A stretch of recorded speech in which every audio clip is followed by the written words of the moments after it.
રહેવું જ જોઈએ, કારણ કે મોજ વિના તો જીવન નીરસ બની જાય. અને આપણે મનુષ્યો છીએ. મનુષ્યો ક્યારે નીરસ બનીને, કંટાળીને, થાકીને, હારીને જીવન જીવવું જોઈએ નહીં. આજે ધોરણ 10 ગુજરાતી વિષયમાં આપણે એક સરસ મજાના નવા પ્રકરણ સાથેની શરૂઆત કરવા જઈ રહ્યા છીએ. આગળના તમામ વિડીયો જોઈને તમે સૌએ નોટબુકમાં તમારું કામ પૂર્ણ કરી લીધું હશે, કારણ કે આજે નવું પ્રકરણ શરૂ થઈ ગયું છે. તો એની શરૂઆત આપણે કરી લઈએ એનાથી પહેલાં તમારા આગળના વિડીયોનો મેં જે પાઠ આપ્યા છે એ બધાનું કામ પૂર્ણ હોવું જોઈએ. આદર્શ વિદ્યાર્થી એને જ કહેવાય કે જે સાથે તરત અને ચાલ ભાઈ હમણાં જ લેસન પૂર્ણ એમ કરીને ભણતો હોય. તો ચાલો આજે એક સુંદર મજાના નવા પ્રકરણની શરૂઆત કરી દઈએ. પ્રકરણનું નામ છે ભૂલી ગયા પછી, અને સાહિત્ય પ્રકાર છે એકાંકી. સૌથી પહેલા તો હું તમને એના સાહિત્ય પ્રકારની થોડીક સમજ આપું. આમ તો એકાંકી જે શબ્દ છે એમાં જ એનો સરસ અર્થ પણ આવી જાય છે. એક અંકી બરાબર એકાંકી. એક અંકનું નાટક એમ પણ તમે એને સરળતાથી સમજી શકશો. તમારા પુસ્તકમાં જોશો તો નરેન, મનીષા, વિરાટ, આનંદ, કનોજ, સલોની એવા બધા પાત્રો પોતપોતાના સંવાદ સાથે તમને ગોઠવાયેલા નજરે પડશે. તો એકાંકીની શરૂઆત કરી એનાથી પહેલા આજે હું તમને કંઈક સુંદર મજાનું કહેવા ઈચ્છીશ. સરસ રીતે ધ્યાનથી સાંભળજો. વિદ્યાર્થી મિત્રો, ક્યારેક કોઈ કાવ્યની નાનકડી પંક્તિ, ક્યારેક કોઈ બોધ વાર્તાનો નાનકડો પ્રસંગ, ક્યારેક કોઈ ગઝલનો નાનકડો શેર, શાયરી એ આપણા નીરસ બની ગયેલા જીવનને અત્યંત રસાળ બનાવી દેતા હોય છે. કોઈ ગભરું વ્યક્તિ, ડરપોક વ્યક્તિ આવો એકાદો પ્રસંગ વાંચી લે, અથવા તો આવી એકાધિક શાયરી સાંભળી લે, અને કાં તો આવી એકાધિક પંક્તિ જો એના જીવનમાં ઉતરી જાય ને, તો એ ડરપોકમાંથી બહાદુર બની જતી હોય છે, આત્મવિશ્વાસુ બની જતી હોય છે. અને આ બધું લખાય શેમાં છે? તો કે પુસ્તકોમાં. અને એટલે જ કદાચ કહેવાયું છે કે પુસ્તક આપણા સૌના ઉત્તમ મિત્રો છે. એમાંથી આપણે જે વાંચીએ છીએ એને જો આપણે આપણા જીવનમાં ઉતારતા થઈ જઈએ ને, તો આપણું જીવન હર્યું ભર્યું થઈ જાય, રસાળ થઈ જાય. આપણે ક્યારેય થાકેલા, હારેલા કે કંટાળેલા ન રહીએ. અને એવા ન રહીએ એ જ તો જીવન છે. હું તમને મારો મનગમતો શેર સંભળાવીશ. सुरखरू होता है इंसान ठोकरे खाने के बाद. सुरखरू होता है इंसान ठोकरे खाने के बाद. रंग लाती है बिना पत्थर पे पीस जाने के बाद. समझाયું? મહેંદીના પાનને જોઈએ ને તો એમાં સરસ મજાનો રંગ ન હોય. મહેંદીના પાનને પથ્થર ઉપર જેટલું પીસીએ એટલો જ એનો રંગ નીકળે. અને એ પીસેલી મહેંદીને જ્યારે આપણે આપણા હાથમાં મૂકતા હોઈએ છીએ, પછી એનો રંગ, દીકરીઓને તો મહેંદી રંગ્યા હાથ કેટલા ગમતા હોય છે. એ મહેંદીના પાનને પથ્થર ઉપર ઘસાયા પછી એવો સુંદર મજાનો રંગ મળે છે. તો વ્યક્તિને પણ કંઈક આવું જ લાગુ પડે છે. જીવનમાં કેટલીય ઠોકરો ખાઈએ ને, કેટલીય નિષ્ફળતાઓને બચાવીએ ને, નિષ્ફળતાઓના ઝેરને પી જઈએ ને, ત્યારે જ આપણે એક આદર્શ વ્યક્તિ તરીકે નિખરતા હોઈએ છીએ. અને નિખરવું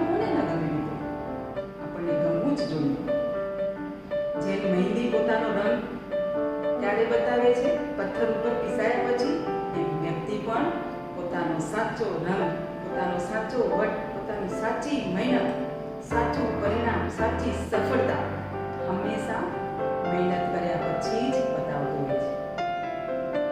વહાણ છે ને મિત્રો, એ દરિયા કિનારે લાંગરવા માટે નથી બન્યું.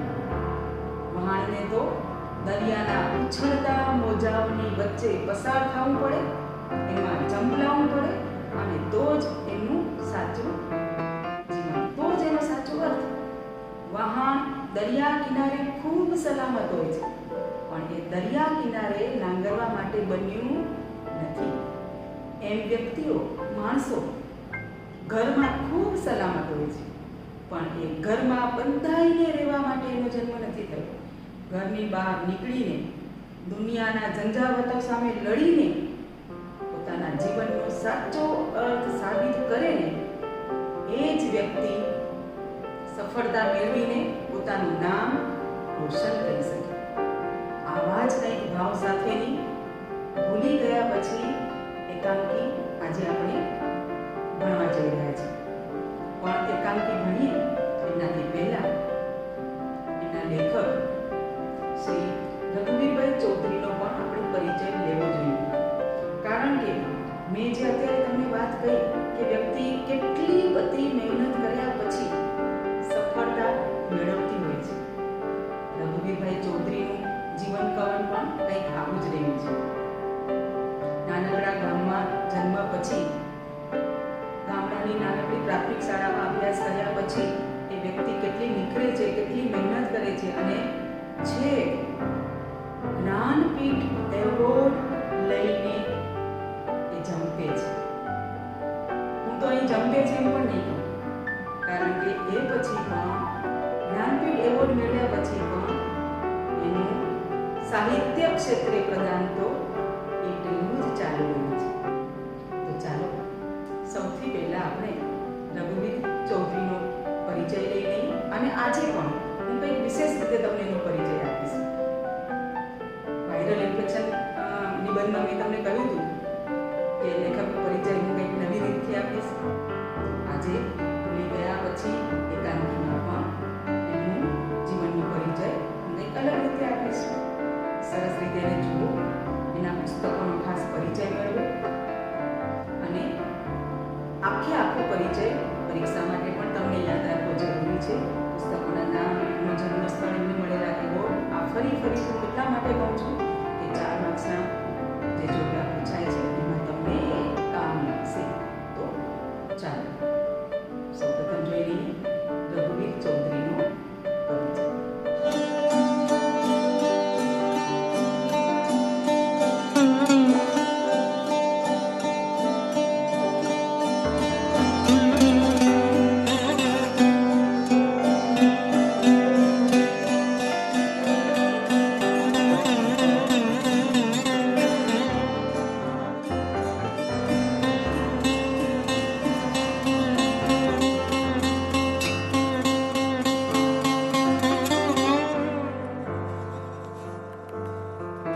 રઘુવીર ચૌધરી એટલે કવિ, વાર્તાકાર, નવલકથાકાર, નાટ્યકાર, ચરિત્રલેખક, વિવેચક, શિક્ષક અને ધરતી સાથે જીવંત સંપર્ક રાખનાર સક્રિય ખેડૂત. રઘુવીરે પોતાની સાહિત્યિક કારકિર્દી કાવ્ય લેખનથી શરૂ કરી હતી. તો આપણે પણ શરૂ કરીએ એમના જ પઠન કરેલા એક કાવ્યથી. અમદાવાદ ગાંધીજીના આશ્રમેથી દુધેશ્વર ભણી, દધીચીની સમાધિ પે ફૂલ બે ચઢાવી, બાળકોના પ્રેત રમે રેતમાં મજાની જોઈ રહે, સાંજ સમે ડહોળાયેલું શહેર આખું છોડી, વિસ્તરેલ સાબરથી ચેરીના ડઘાઈ, કીડી એક પુલ પર જાય ધીરે ચાલે. આવી બહુમુખી પ્રતિભા સાથે સામાજિક નિસ્બત પણ ધરાવતા રઘુવીરનો જન્મ ઉત્તર ગુજરાતના બાપુપુરા ગામમાં તારીખ 5/2/1938 રોજ થયો હતો. પિતાનું નામ દલસિંહ. પિતાજી બહુશ્રુત હતા, બહુ સ્વસ્થ હતા મનથી. પ્રમુખ સ્વામી મહારાજ અને એમના સંતો એમને મળ્યા ત્યારે એમણે એમની સ્વસ્થતાની નોંધ લીધેલી કે કેટલા સ્વસ્થ છે. ભજન પણ રચતા, મૌખિક રીતે, લખવાનું નહીં, થોડું વાંચતા પણ ભજન ગવાતા. માતાનું નામ જીતીબહેન. માતાની સ્મૃતિ અદ્ભુત, એ તો અકલ્પ્ય છે કે કેટલું યાદ કેવી રીતે રહી શકે. અમારા જે ગોળનું નામ સત્યાવીનો ગોળ, 27 ગામ, પછી તો 50 ઉપર થયા, પણ બધા ગામની ખબર એમ, ગામના લોકોની ખબર. એટલે આવી સ્મરણ શક્તિ આપણે કલ્પી ન શકીએ. પત્ની પારુબહેન. પ્રાથમિક માધ્યમિક શિક્ષણ માણસામાં લઈ રઘુવીરે સેન્ટ ઝેવિયર્સ કોલેજમાં જોડાઈ 1960માં હિન્દી અને સંસ્કૃત વિષય સાથે પ્રથમ વર્ગમાં પ્રથમ ક્રમે બીએની પદવી મેળવી અને આ જ વિષય સાથે 1962માં તેઓ એમએ થયા અને 1979માં તેઓ પીએચડી થયા. માણસામાં જ પહેલા ધોરણથી ભણવાનું થયું અને મેટ્રિક સુધીમાં તો સારા અભ્યાસને કારણે બધા જાણે ને કોઈ વાણીઓ બેઠો હોય ને માં જતા હોય તો કે આ ધન છે છોકરાની માને, એટલે પહેલો નંબર આવે અને એ બધાનું મહત્ત્વ બહુ. તો ત્યારે વર્નાક્યુલર ફાઇનલ એમાંય આખા કેન્દ્રમાં પહેલો આવેલો, મેટ્રિકમાં પણ પહેલો આવેલો, બીએમાં હિન્દી અને સંસ્કૃત સાથે પ્રથમ વર્ગ મળ્યો, એમએમાં ઉચ્ચતર એમાંય પ્રથમ વર્ગ મળે, પણ એક અધ્યાપક મને બહુ ઓળખતા હતા એટલે ત્યારે બીએમાં પ્રથમ વર્ગ હોય તો લેક્ચરર થવાથી, એટલે બીએથી એમએ દરમિયાન હું ઝેવિયર્સમાં હિન્દીનો અધ્યાપક થયેલો. પહેલા વર્ષે ફેલો, બીજા વર્ષે અધ્યાપક પૂરા સમયનો. પછી વિદ્યાપીઠમાં 4 વર્ષ, પછી સરસ્વતી કોલેજમાં થોડો સમય, બીડી કોલેજમાં 4 વર્ષ, એચકે આર્ટ્સ કોલેજમાં 7 વર્ષ, અને તે પછી 77થી છેક 98 સુધી, એટલે જન્મ તારીખ ખોટી લખાયેલી એટલે 59 વર્ષે નિવૃત્ત થયો, નહીં તો 62 વર્ષે થાય તમારી જેમ. તો યુનિવર્સિટીમાંથી 98માં નિવૃત્ત થયો. રઘુવીર ચૌધરીની સર્જન પ્રક્રિયા અને યાત્રા વિશે કેટલીક વિગતો એમના જ મુખે સાંભળીએ. એટલે આમ તો એટલે ભજન મંડળીમાં પ્રજાજીને કારણે જવાનું થાય શનિવારે એકાદશીએ, એટલે જે ભજનના ઢાળ અને જે પૂરા કલ્પનો બધા આવે ને, વાલે ઉગાડો પહેલાદ ને આમ તેમ બધું, એ પ્રકારના ભજનો હું 10 વર્ષની ઉંમરથી લખતો થયેલો. પણ પછી જે પ્રગટ થઈ રચના એ 16 વર્ષની ઉંમરે લખાયેલી રચના હશે, જે અમારા માણસા સ્કૂલના વાર્ષિકમાં પ્રગટ થયેલી, જે ભોળાબેને યાદ છે, ગતિ નામે. પછી એક મુક્તક બચુભાઈ કુમારમાં છાપેલું, એ પણ નાની ઉંમરનું. પછી તો બીએ પછી તો હું વિવેચક થયો, એટલે આ સુરેશ જોશીને બધા વિશે જે મેં અવલોકનો લખાય સંસ્કૃતમાં, એ બીએથી એમએ દરમિયાન, અને 64માં પૂર્વરાગ પ્રગટ થઈ. પણ સર્જન અને સ્વાધ્યાય એ બેને કારણે સરખું ચાલ્યું. અને 61માં તો મેં સાહિત્ય પરિષદના જ્ઞાન સત્રમાં પેપર રીડિંગ કરેલું. એ વખતે પ્રોત્સાહન પણ બહુ હતું આ બધા માટે, અને સમય પણ હતો. એટલે નાનીભાઈ આવકાર મળે, અને અમૃતા 65માં પ્રગટ થઈ. પૂર્વરાગની ચર્ચા બહુ થઈ, એની વિરુદ્ધ પણ ચર્ચા થઈ, એટલે એને કારણે નામ થયું. ત્યારે તમારું બે બાજુ થાય ને ત્યારે વધારે લોકો ઓળખે. અને અમૃતાને તો બધાએ સ્વીકારી લીધું, 65માં પ્રગટ થઈ. અને એ પ્રકાશક બહુ જાણીતા નહોતા, પણ એક જ વર્ષમાં પહેલી આવૃત્તિ થઈ, બીજી થઈ, આજે એની 10મી આવૃત્તિ થઈ. હિન્દીમાં પણ 3 આવૃત્તિ થઈ, અને ભારતીય જ્ઞાનપીઠે તો એની 2 વિદ્યાર્થી આવૃત્તિ પણ કરી છે જુદી. બહુ સારું મુદ્રણ ને બધું એનું છે. પછી તો ચાલુ. એટલે આમાં શું છે કે એકવાર તમારું પુસ્તક પ્રગટ થાય એટલે બીજું જો તમારા મનમાં હોય તો લખવા માટે પણ તમે પ્રેરાવ. એ વર્ષો તો એવા હતા કે લગભગ હું 14 કલાક લખતો, લગભગ 4, 5, 6 કલાક ઊંઘતો, અને નોકરી તો સાથે ચાલુ જ. પણ સ્મૃતિ સારી એટલે વિદ્યાર્થીને પણ અન્યાય ન થાય. અને એ છે કે યુનિવર્સિટીમાં હું આવ્યો પછી થોડો આરામ રહ્યો. હવે હું એટલા કલાક નથી લખતો. 1964માં પ્રગટ થયેલી એમની પ્રથમ નવલકથા પૂર્વરાગથી જ તેમણે સૌનું ધ્યાન ખેંચ્યું હતું. ત્યાર પછી અમૃતા, પરસ્પર, એકલવ્ય, વેણુ વત્સલા, કથાત્રયીમાં ઉપરવાસ, સહવાસ, અંતરવાસ, પછી આવરણ, તેડાગર, બાકી જિંદગી, વચલું ફળિયું વગેરે અનેક નવલકથાઓ આપી. ગાંધી વિચાર જે વિનોબા દ્વારા સર્વોદય રૂપે વિકસ્યો એમાં દ્રઢ શ્રદ્ધા. પૂર્વરાગમાં તો જે સંસ્થા છે એ આ ગ્રામ બાલ્ટી જ છે. અને ઉપરવાસમાં હીરુ ઉઘાડ પગ ઉપરનું પાત્ર આવે છે, આ મોતીભાઈ છે. એ 10 આનાના ચંપલ પહેરતા અને કૂતરા પાછા લઈ જાય અને બહુ સેવા નિસ્વાર્થ ભાવે ઘણું કામ એમણે કર્યું. એમની અન્ય નવલકથાઓમાં રુદ્ર મહાલય, ગોકુળ, મથુરા, દ્વારકા, મનોરથ, ઈચ્છાવર, અંતર, લાવણ્ય વગેરેનો સમાવેશ થાય છે. આકસ્મિક સ્પર્શ, ગેરસમજ, બહાર કોઈ છે, નંદીઘર, અતિથિ ગૃહ વગેરે જેવા એમના 11 વાર્તા સંગ્રહો પ્રગટ થયા છે.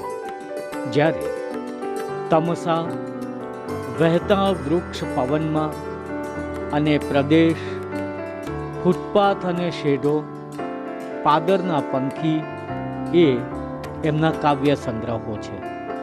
સહરાની ભવ્યતા અને તિલક કરે રઘુવીર એમના ચરિત્ર લેખોના સંગ્રહો છે. રઘુવીર ચૌધરીએ ડીમ લાઇટ અને ત્રીજો પુરુષ જેવા એકાંકી સંગ્રહો ઉપરાંત અશોકવન, ઝૂલતા મિનારા તથા સિકંદર સાની જેવા નાટકો પણ આપ્યા છે.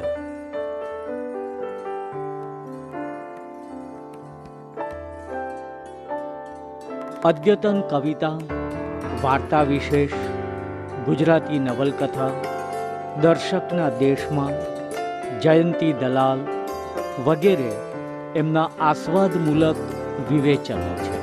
બારીમાંથી બ્રિટન અને તીર્થભૂમિ ગુજરાત એમના પ્રવાસ ગ્રંથો છે. આટલા વિપુલ સાહિત્યના સર્જક રઘુવીર ચૌધરીના પુસ્તકો ગુજરાત રાજ્ય, ગુજરાત સાહિત્ય અકાદમી અને ગુજરાતી સાહિત્ય પરિષદ દ્વારા એકાધિક વખત પુરસ્કૃત થયેલા છે. જ્યારે એમની કથાત્રયીને દિલ્હી સાહિત્ય અકાદમીનું પારિતોષિક પણ પ્રાપ્ત થયેલું છે. તેઓ કુમારચંદ્રક, રણજીતરામ સુવર્ણચંદ્રક, નંદશંકર મહેતા ચંદ્રક, દર્શક એવોર્ડ, કનૈયાલાલ માણેકલાલ મુનશી સુવર્ણચંદ્રક અને ગોવર્ધનરામ ત્રિપાઠી પુરસ્કારથી પણ સન્માનિત થયેલા છે. આ ઉપરાંત ગુજરાત સાહિત્ય અકાદમીના સાહિત્ય ગૌરવ પુરસ્કાર અને ઉત્તર પ્રદેશના સૌહાર્દ સન્માનથી પણ પુરસ્કૃત થયેલા છે.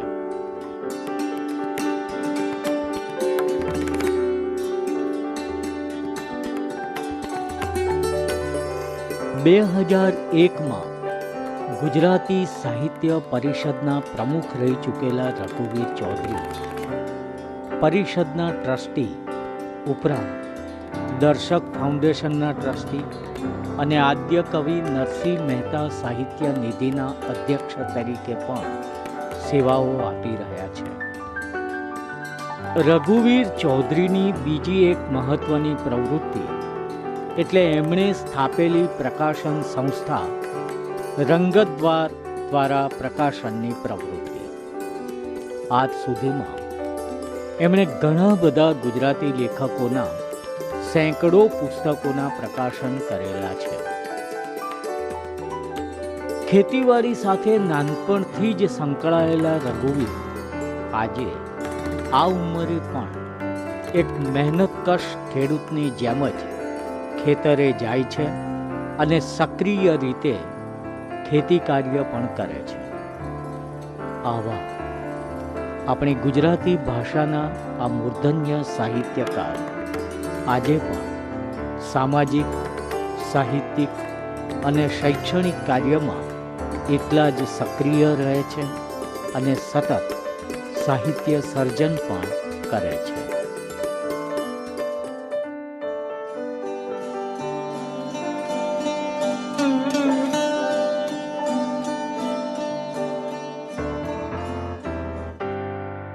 માનવની વિદ્યાર્થી મિત્રો, રઘુવીર ચૌધરીનું જીવન કવન, એમનો પરિચય. આવી વ્યક્તિઓના જીવન વિશે જ્યારે જોઈએ ને ત્યારે એમાંથી પ્રેરણા લઈને આપણે પણ એના જેવા બનવાની કોશિશ કરી શકીએ. એક ડગલું, બીજું ડગલું, ત્રીજું ડગલું, આમ જ તો આગળ વધાય છે. કારણ કે જન્મ સાથે તો ટેલેન્ટ લઈને જન્મનારી વ્યક્તિઓ બહુ જ જૂજ હોય છે. બાકી તો આપણે નામ રોશન કરવા માટે કંઈક ને કંઈક પ્રયત્નો કરવા પડે છે, મગજમારી કરવી પડે છે, દોડવું પડે છે, ઝંપલાવવું પડે છે, અને તો જ આપણે એક નામ મળે છે, એક સરસ મજાનું સ્ટેટસ મળે છે. રઘુવીર ચૌધરીને તો કેટલા બધા એમના લખાયેલા પુસ્તકો માટે એવોર્ડ મળ્યા છે.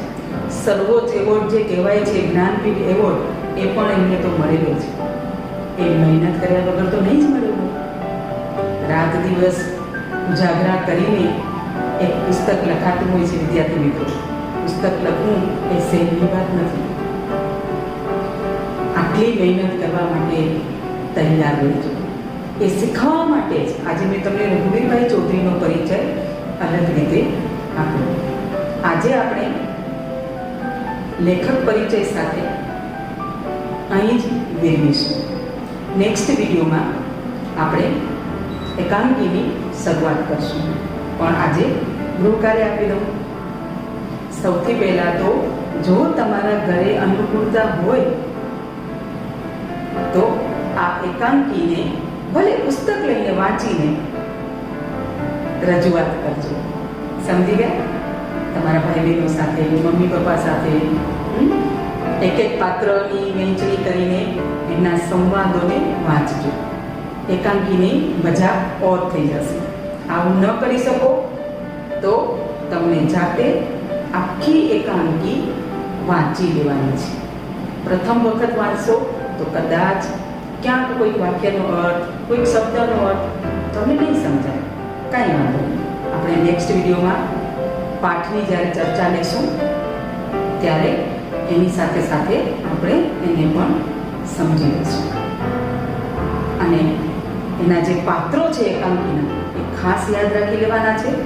કારણ કે પાત્રો સાથે જ પ્રશ્નનો તમને જવાબ લખવાનો રહેશે. પાત્રો યાદ નહીં રહે તો તમે એ કામ કરી શકશો નહીં. એટલે આજે બહુ સરળ ગૃહ કાર્ય છે. લખવાનું નથી પણ વાંચવાનું છે. અને એનાથી પણ આગળ જો ઘરમાં અનુકૂળતા હોય તો એકાંકીને ભજવજો. પુસ્તક સાથે ભજવજો, કાંઈ વાંધો નહીં. મોઢે ન ભજવી શકો, કાંઈ વાંધો નહીં. પુસ્તકમાંથી જોઈને વાંચીને એના સંવાદ બોલવાની કોશિશ કરજો. અને આ રીતે નાટકના કલાકાર તરીકેનું ગૌરવ પણ મેળવજો. ચાલો, આજે અહીં જ આપણે પૂર્ણ કરશું. સૌને નમસ્તે, અસ્તુ.